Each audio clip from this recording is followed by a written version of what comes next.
Hey everybody, today I'm going to do what I call just the white bait fly. That's basically what it looks like finished. So it is pretty much just looks like a white bait. So you've got the white belly, silver and grey lateral line running through it, and then the olive in this case top, and then the yellow eye at the front. So that's on a Gamakatsu SL12S number 2, and that's what we'll be using today.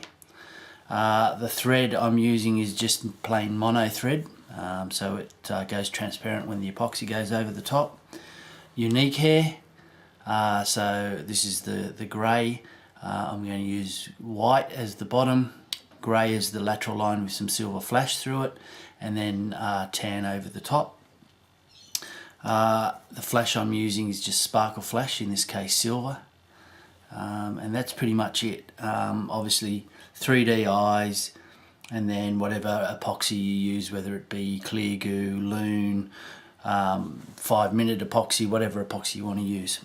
So this fly's been quite a good fly for a lot of the pelagics when the anchovies and the whitebait are running, and you can tie them obviously in different sizes to suit the size of the bait fish that the fish are feeding on at any point in time. It's pretty straightforward to tie. I guess the hardest part of the fly for a lot of people is epoxying the head, or keeping the materials back from the eye and not putting too many wraps on, so you end up with this big lump right at the front of the hook there.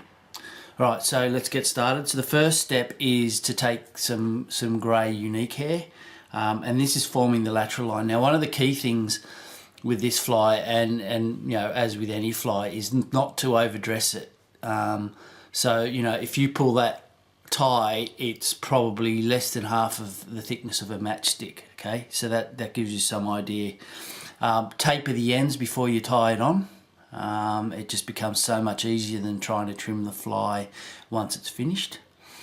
So that's pretty much all you've got to do. So all I'm going to do is tie it in. It's going to come back to about here. So you want a little bit of a tail. Now for the first piece of material, I'm tying it probably 1/2 centimetre back from the eye of the hook and then working back.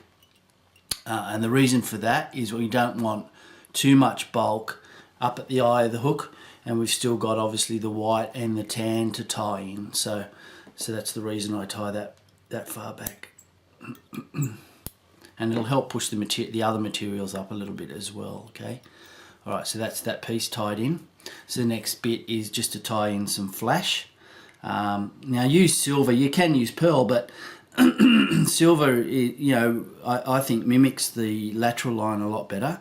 Also, silver creates a bit of a shadow, whereas pearl's a bit more see-through. If you shine a light through the side of the fly, the silver's going to create a dark lateral line, whereas the pearl will go see-through. So that's just something to keep in mind.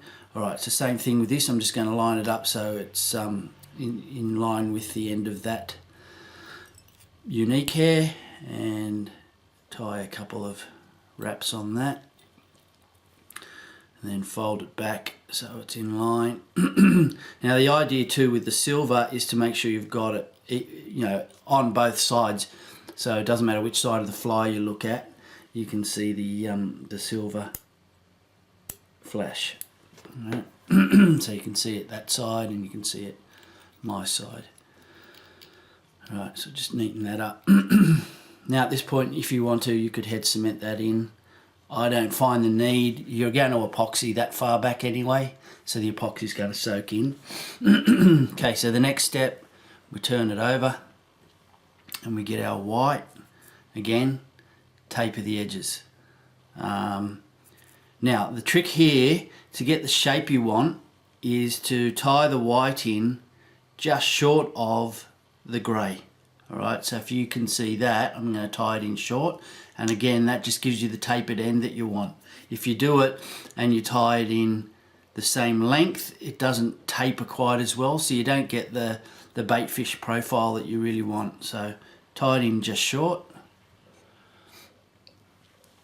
put it up, Make sure it's all lined up nicely. That's pretty good. Now I'm tying this right at the eye of the hook, alright? And just a couple of wraps. Don't do too many wraps, because as I said, you're going to end up with this big head on the fly, and that's not what you want when you're going to epoxy.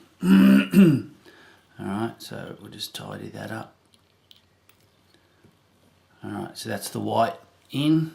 We'll turn it back over, and in this case, as I said, I'm going to do a tan one. So I'm just taking the tan and I'm going to do the same thing.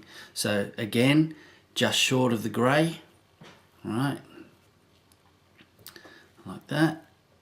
And what I'm going to do with this one is trim to the length I want, so I've got a nice straight end. Going to put that on, a couple of loose wraps around it close to the eye, and then pull it back slowly, back from the eye, so you don't crowd the eye of the hook. And then just again a couple of wraps over that. Alright, so you can see there it's going to get that profile, so I'm going to actually pull it like that as I do the epoxy, and that'll give me the profile. It'll hold it all in place. So a quick whip finish, and you don't need to, you know, go crazy and do, you know, 5 and then another 5 or anything like that when you're whip finishing. I just do 3, and then I get a little bit of clear goo just to hold it in place until I'm ready to epoxy.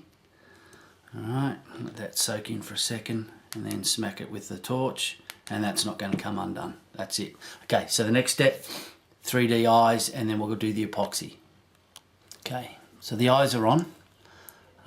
So just 3D eyes, and as you can see, I put it fairly close to the tie-in point on the fly.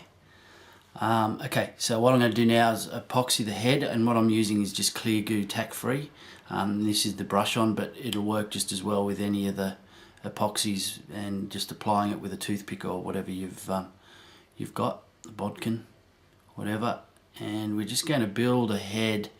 We're going to go just past the eye.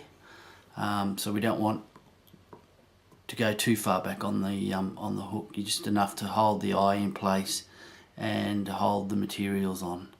Is all we're looking for here. Alright, so yeah, don't go crazy with the epoxy and build up this humongous head. That's not what you're after. You're just after enough to hold all the materials in place. And as I'm doing it, you can see I'm pulling the materials back, and that's just to make sure you get the profile. If you let it just soak in, there's a good chance that the fly is going to be too wide at the back. So pull the materials back so it's nice and thin, like that.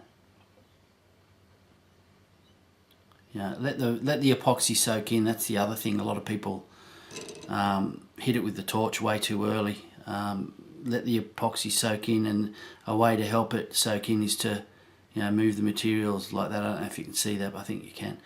And that'll push the epoxy into the fly materials, and you're going to get a better finish and a longer lasting fly. Alright, if you just epoxy the surface, you know, if it cracks or whatever, that's it, fly's finished. Alright, so we're starting to get there now. And another trick too, when you're doing this, if you want to wet your fingers when you're pulling the material back, and that'll help hold it also in place, which is another good trick if you want to try and keep it without having to hold it all the time. Alright, that's probably enough epoxy now. We're just going to work that in just by doing that. Get it to the shape we want. This is pretty good. Then we're going to hit it with the torch. Now you can see there's some flyaways. If you want to, just pull those down before you hit it with the torch like that, and it'll stop it sticking up. Righto, hit it with the torch.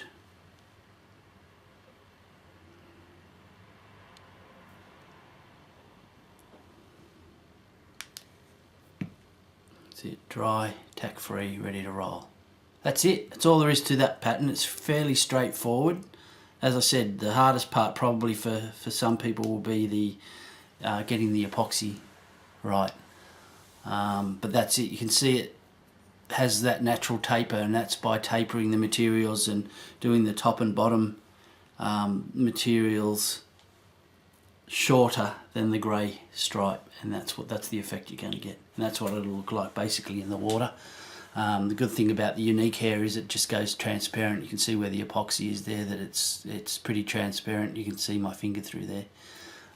Anyway, have a crack at that. As I said, great for salmon, kingfish, tailor, any of the pelagics, or really anything that feeds on whitebait. So give that one a go and tie it in a few different sizes.